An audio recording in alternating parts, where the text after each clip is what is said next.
Today we're going to learn how to make these two Frida Matchbox Shrines. Let's start by printing out the full shrine sheet on a piece of color laser paper. This is 32-pound bright white color laser paper, and that gives a nice print.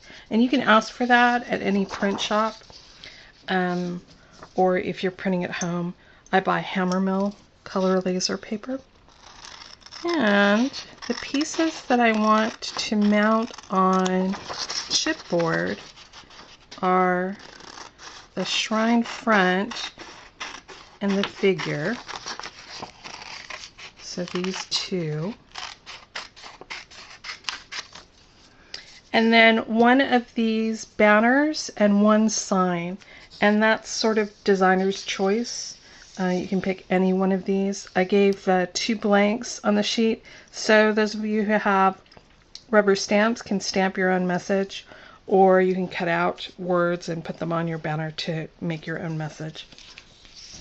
Here are my pieces all cut out, and you'll notice that I've just cut sort of close around the outer edges without cutting exactly on the edge. And that's because I only want to do all the fussy cutting of all the contours once. So I'm going to glue these sheets down to the chipboard and then do all my cutting at once. So, but first I have to get the chipboard ready for gluing. And I might want to do a little painting first. So I have these pieces that I've saved from old food packaging. They're lightweight chipboard, and it's free, so why not use it? And I think I can get most of my pieces on here on just this one piece. So I'm going to cut that out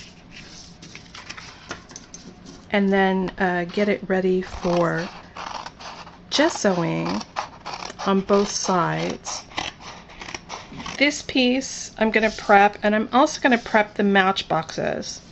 So these are just regular small matchboxes, 32 count matchboxes. I got them at the dollar store, and dumped out the matches and threw them away because I don't need 5 bazillion matches. And I'm going to split the outer cover in half. Now I have pieces that need to be gessoed.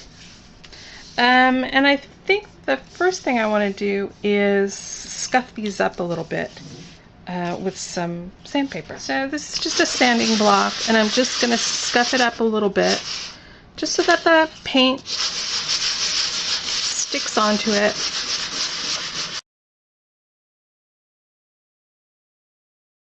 Now I'm just going to do a coat of gesso.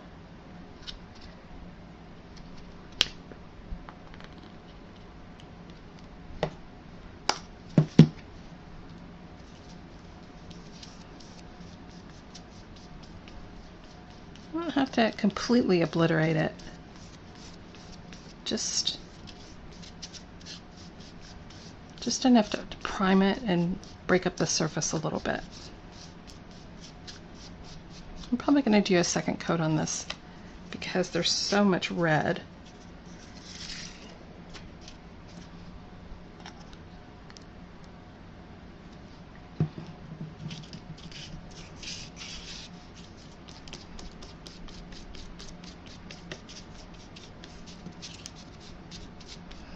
So I'm going to let this dry and do another coat, and then I'm going to flip it over and also prime the bare chipboard.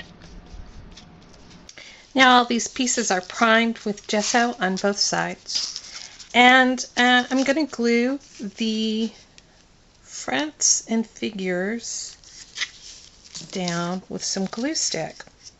And I always test this, hold the piece down and check and make sure that none of the printing is showing through.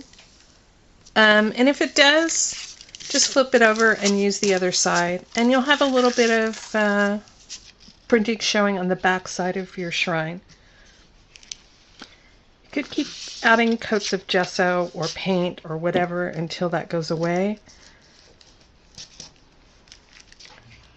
But my favorite way of doing this is to use the printed side as the side that goes behind.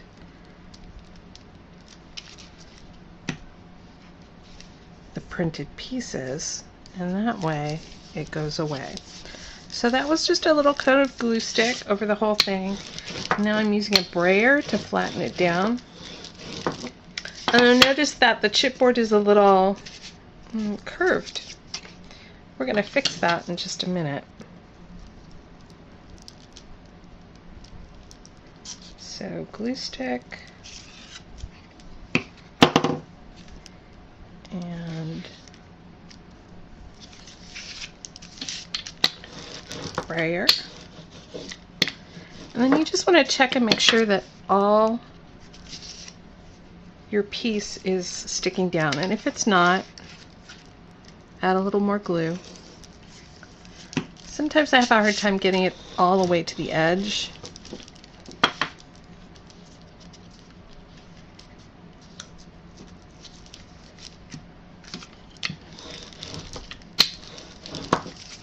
Okay. And now I'm going to stick a piece of wax paper on top of this and put a book on top of it and let it dry. And just that little bit of dampness from the glue stick is going to make this flatten back out. This has been sitting under a book for about an hour or so, and you can see it's pretty flat now compared to how ripply it was before.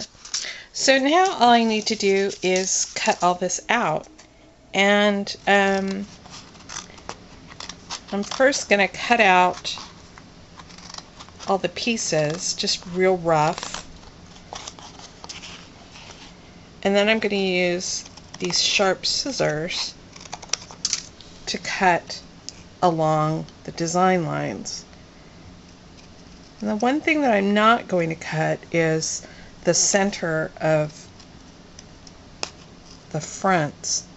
You can do this part with a pair of scissors or with a craft knife. I prefer scissors because I can use them for the whole thing. And there are some parts of this that are so curved that you really don't want to use a craft knife to cut them. When you're cutting pieces like this that have a lot of detail to them, very often it's easiest to cut and then change directions and cut in rather than trying to angle your scissors around.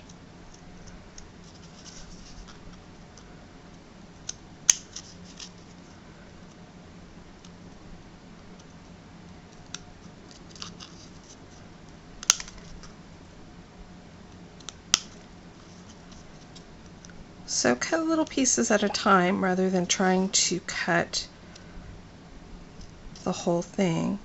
And you can always cut in like this and then cut towards your next design line. So now I'm going to cut away the frame where the matchbox is going to go. And I've got my piece on a cutting board, and I have a metal-edged ruler. And I'm going to put the ruler against the area that I want to preserve and cut in the area that I want to remove. And that's always a good idea. You want to protect the area you want to preserve.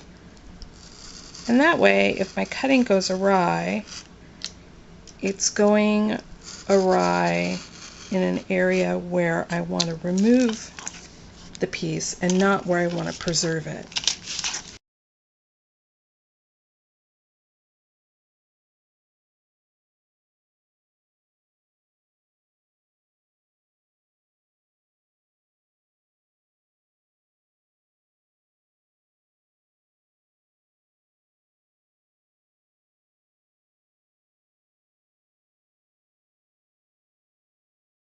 So now I have a nice frame to go around the matchbox.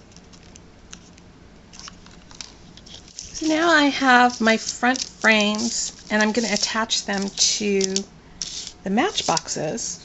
And I've decided to refold these matchboxes so that the printed area is on the inside and the unprinted area is on the back. So this is what we're going to attach to the frame. And what I want to do is attach this outside so that I can freely remove the box so that I can line it with paper and decorate it and maybe do a little painting on it, whatever. So, got all my pieces of parts, and I have some quick drying adhesive. And what I'm going to do is put some glue on this, on the inside, close to the fold. And I'm going to put some glue on the frame a little further out.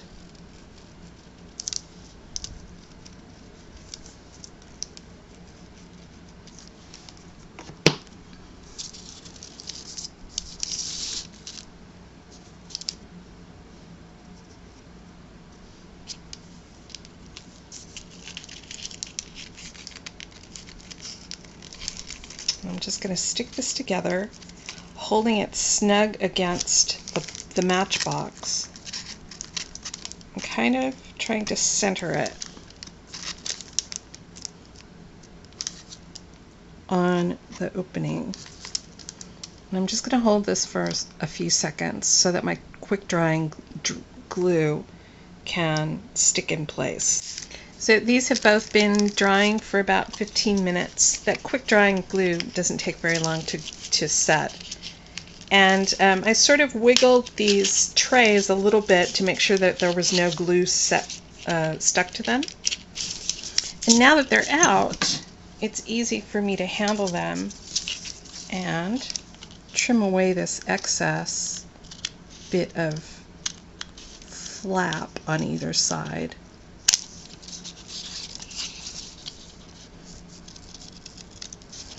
I'm doing this with sharp scissors, but you could do it just as well with a blade if you wanted to. And now I have a nice, neat presentation, both front and back. So the next thing I'm going to do is, let me slide this back in. And you can see that the tray sort of shows a little on the bottom edge and a little on the top edge. And even though I'm going to line this with paper, that little bit of white might peek through. So I'm going to dab a little bit of paint or a little bit of marker on that.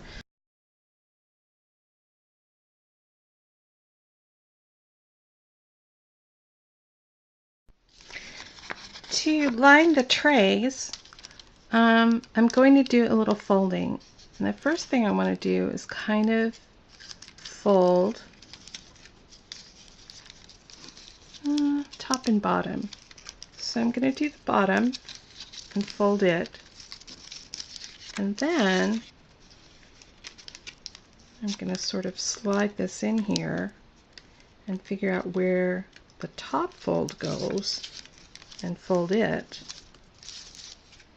and then open it up and do the same thing for the sides. You kind of want to center it on the paper, fold one side in, and then fold the other side in. And what you want to end up with is a piece that you can slide down into the tray without forcing it too much, just like that. So that means that you've got all your folds in the right place. And then I'm going to do a little cutting on the fold lines. Do some tabs.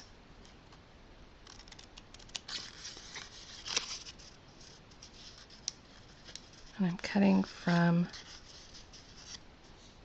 the outside to the fold.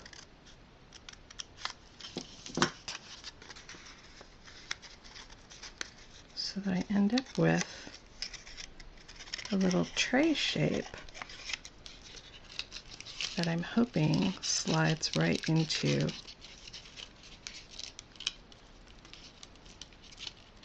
this tray. That's pretty close. Doesn't have to be perfect, but you have to get it close. And you'll notice that there's paper hanging over the edges on all four sides. That's a good thing. So now I can wrangle this in with a little bit of glue. And the easiest way to apply glue is away from the areas that you folded. So I'm headed toward these tabs this way, and then I'm headed toward them this way. And that way I won't tear them off. Then fold inward and push down.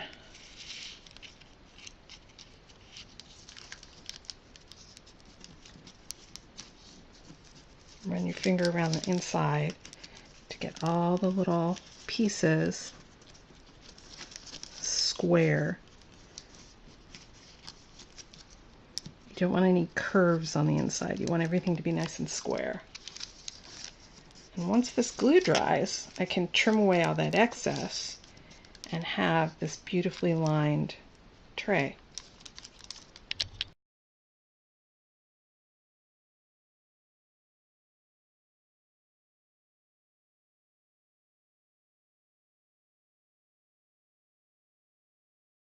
If you want to, you can also go back in and edge again with marker or paint or whatever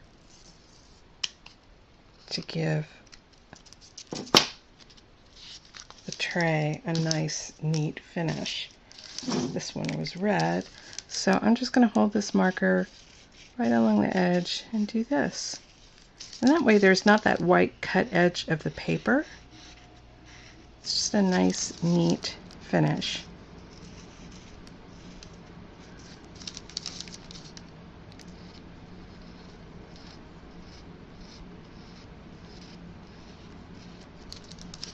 There we go. So this is what the shrines look like with their trays inside. And I'm just going to do one more thing, and that's run this marker around the outside edge of the frame.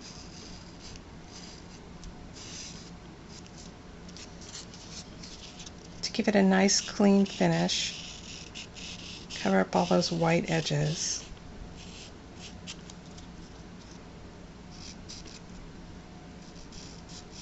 You want to be very careful not to get too much ink on it, otherwise you'll end up with Sharpie scribbles on the front side of your piece. You can also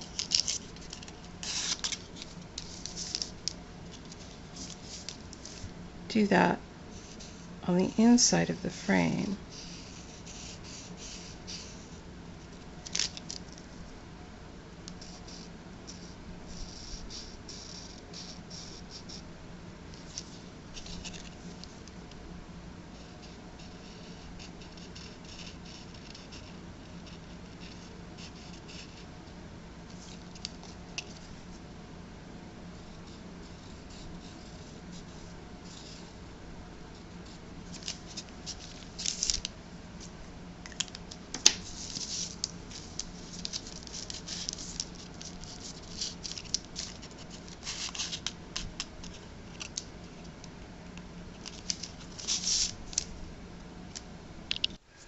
Now I have all these other pieces to deal with. I have a little sign that goes up here, and I edged that with some yellow. And then I have this little banner that goes down here.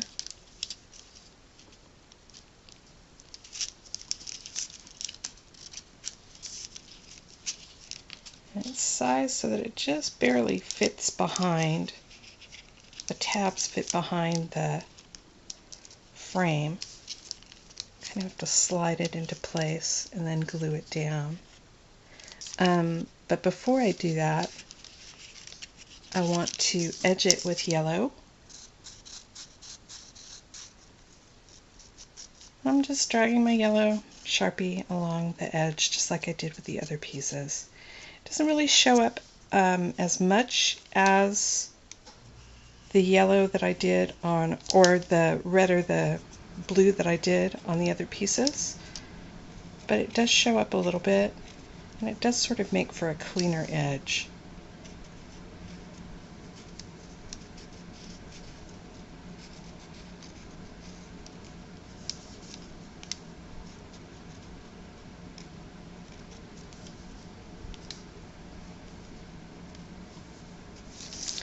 Then I also want to add a little bit of yellow to this to make it slightly darker.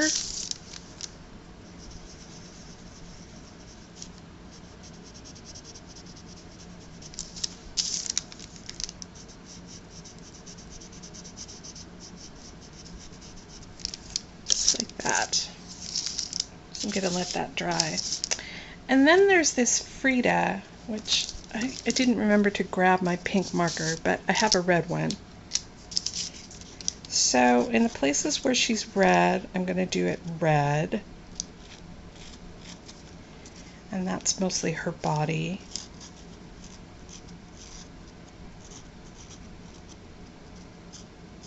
And her head.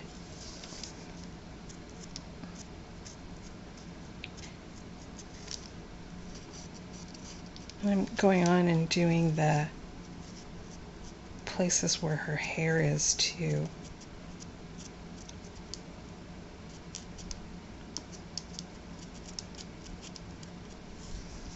Doesn't really need to be black. It could be red along the edges where her hair is. It still looks good, and it looks better than it did when it was bare. And then I'm going to leave the places where she's flesh tone alone, because the white actually helps her stand out a little bit more. Since she's done, I'm going to glue her. Oh, and I should probably mention that there are two colorways. There's one that's red and blue, and there's one that's blue and pink. So you don't want to get them confused, or you'll end up with red and pink, or I don't know, maybe it doesn't matter. So, and there's this little sort of dark area at the bottom of the figure. It's a little rectangle. And you want to line up the top of the rectangle with the top of the shrine. Just like that. I'm going to hold her in place. And wipe away the excess glue while it's still wet, so that I don't have glue snot on my finished shrine. Once the figure is dry, I'm going to glue a little sign that goes above the archway. I think I included some blank ones of these so that you can write your own text if what I have chosen doesn't work for you.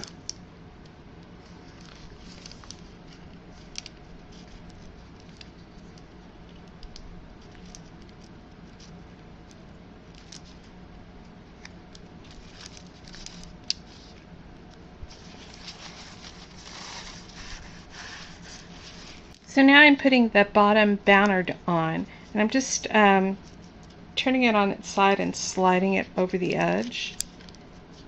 And then I'm going to sort of move it up so that, I don't know if you can see this, but it's above that bottom row of tiles. And then tilt it forward. And it's just about in the right place. It just leaves a little bit hanging below the bottom of the shrine. and still gives enough contact for you to glue it in place. So I'm going to do 2 quick dots of glue right on these corners, here and here.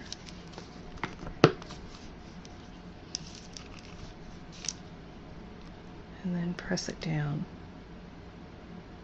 And that should hold it in place. And you can also put some glue on the back on these little tabs if you want to, but it's probably not really necessary. Just that little bit of glue on the 2 corners should hold it in place. Since these shrines have a curve on the bottom, they won't really stand up on their own. So they're kind of meant to be wall hangers. And to make them hang on the wall, we need some sort of hanger on the back. So the easiest way to do that is with just a little bit of inexpensive synthetic ribbon. And I chose blue because I have these nifty little signature blocks that go on the back that will cover up the ends of the ribbon, and the outline of those is blue. So, but it doesn't really matter what color you use because it's going to be up against the wall. And I'm using just a little bit of E6000.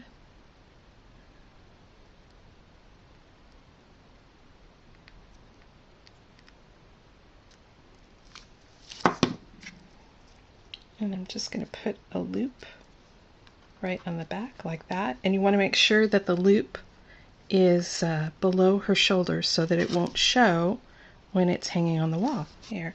And if the ribbon tries to slide apart, if your glue is a little more viscous than mine, you can take a piece of masking tape and cover this over.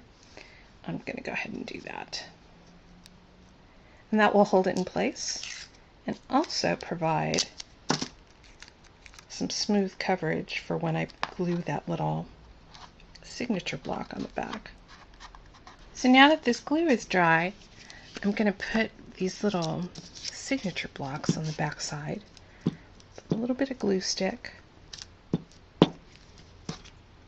and a little bit of quick dry glue along the top where the ribbon is, because I don't think the glue stick is going to stick real well to that.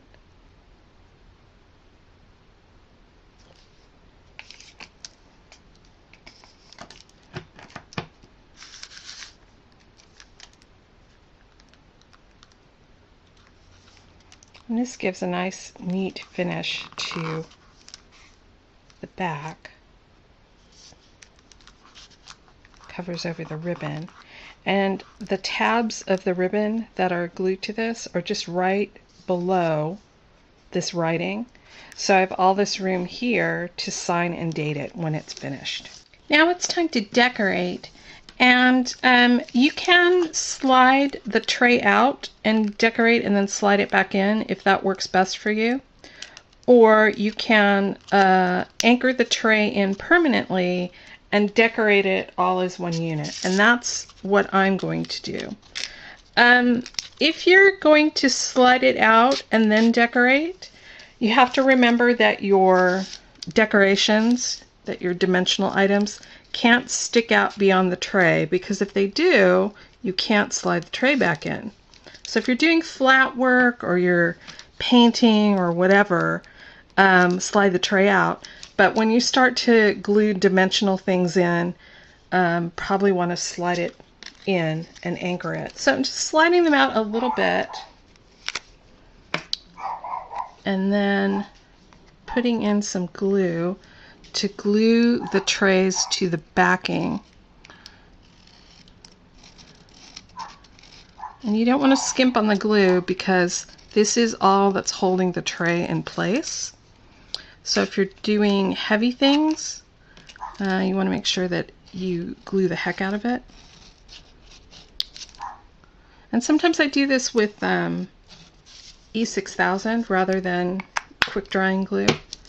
Just depends on what I'm going to put in here. So I'm going to line up to make sure that both the top and the bottom are covered, that there's no gaps. And then just press the tray down and it will stay in place. So you don't want to put the tray in so that it looks like that, because there's a little gap up here. You want to make sure that you have a floor and a ceiling to your little shadow box.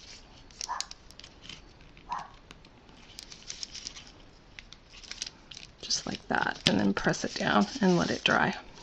So now I'm ready to fill this shrine, and I just wanted to show you the assortment of stuff that I pulled together.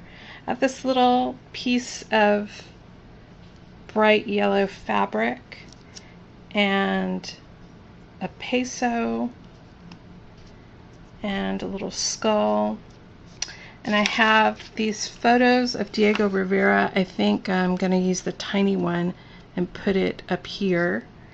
And then I have some charms. One of them is this anatomical heart that I'm going to hang from here with a little bit of silk ribbon. Here's what I ended up doing.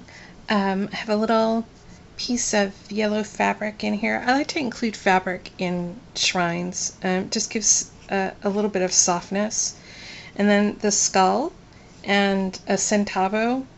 And rather than hanging charms from out here, I decided to put paper flowers on either side and also in her hair.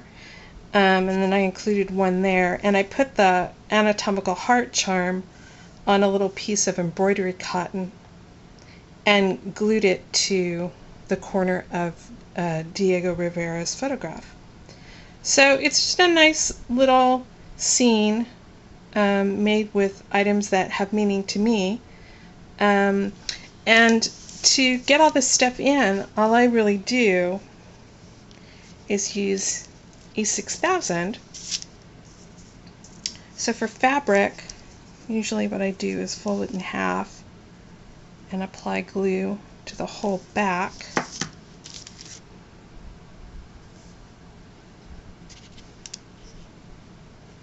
And sort of tuck it in the corner here. And then, because I'm going to glue something over it, I'm also going to put a little dot of glue right here to hold that top layer down. So now, when I put the skull in, and I'm gluing the back and part of the base, not the whole base because a little bit of it sticks out from the shrine.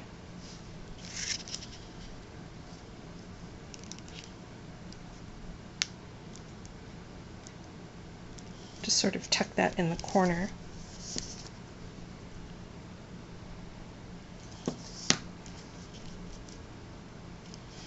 And the deal with this stuff is you really need to stick it in place and then not fiddle with it, because you end up with streaks of glue everywhere. So, sort of like that. So if that does happen, you can just wipe it away with your finger.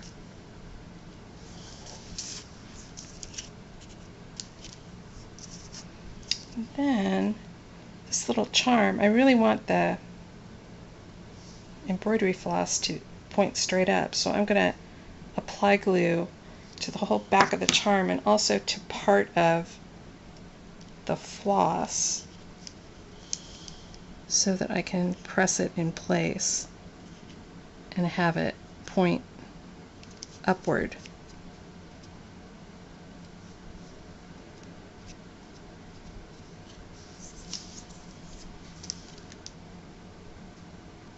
I usually have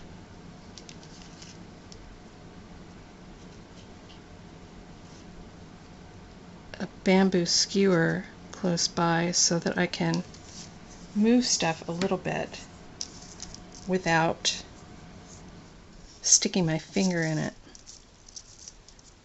And then these little flowers, they come with really long stems. These are from, I think, Thailand. They sell them at, there's a local shop here in town that caters to wedding invitations, paper for wedding invitations. So they stock handmade paper and also these little flowers. But you can buy them on eBay. They're called mulberry flowers, and they're made from mulberry paper. So I just sort of cut the stem off, not all the way off because the little white center will pop out if you cut it off all the way. And then just stick it in place with a tiny dot of E6000.